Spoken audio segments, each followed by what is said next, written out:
नमस्कार बंधुगण, कहानी दुनिया को आपण मानकु स्वागत। आज चलंतु शुणिबा जह्न मामूर आउ गोटे कहानी सहज कारबार। शिवपुर गाँव में महाजनी करुथाए बाबूराव। साधारण लोक मानकु करज देबारे तार विशेष आग्रह न थाए। से करज देउथे जुआखोर मानकु।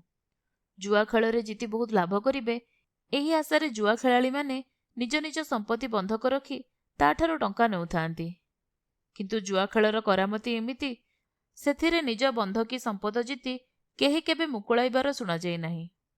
जदि केबे केमिति केही निज संपत्ति मुकुळाइबाकू आसुथाए तेबे ताहाठारू बाबूराव प्रचुर सुध आदाय करिनउथाए। फलरे बाबूरावर धन संपत्ति बढ़ी चली थाए। संगे संगे ता पृष्ठपोषकतारे से अंचल जुआ खेल भी बढ़ी चली थाए।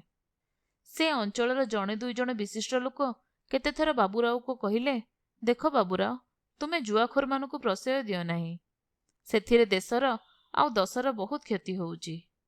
आज्ञा महाजनी मोर एकमात्र पेशा, संक्षेपरे बाबूराव उत्तर देउथाए।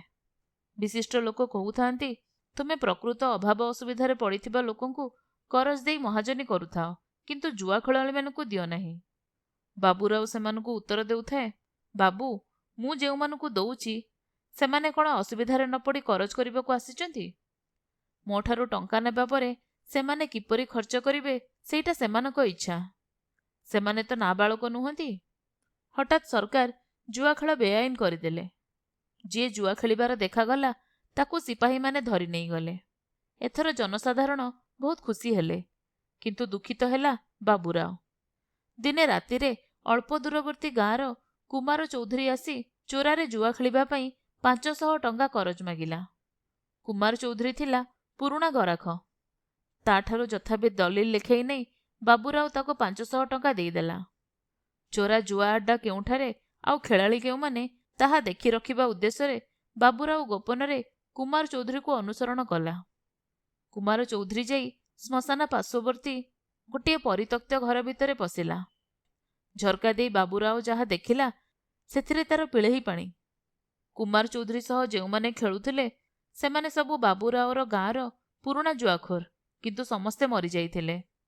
चौधरी प्रेत दल सहित जुआ खेलुची एकथा ताकू चेताई देबा उचित हेबो बोली बाबूराव भाबिला।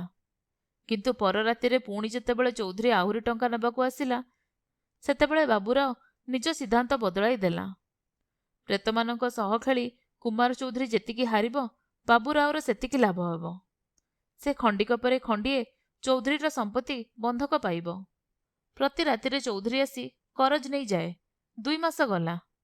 बाबूरावर धैर्यहानि हेबाकू आरंभ करिथाए।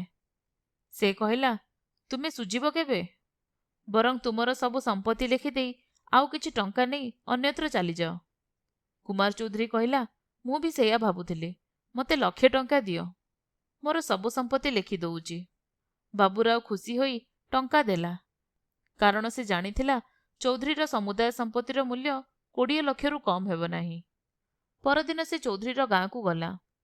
शुणिबा बेलकू कुमार चौधरी 6 मास आगुरु मलाणी। प्रेत सह कारबार करुथिला जानी बाबूराव अचेत होई पड़ीगला। कुमार चौधरीर प्रेत ताकू पुणी रातिरे देखा देई कहिला, तू जेउ मानंकठू सर्वस्व नहीं जाइछु सेमानंक वंशधर मानंकू यथा संभव न फेराइबा जाए तते मु छाड़िबी नाही। बाबूराव अवशिष्ट जीवन तार मृत करजदार मानंकू जेते दूर संभव सेते दूर टंका फेराइबारे व्यय कला। आपण माने शुणुथिले जह्न मामूर एक गप सहज कारबार।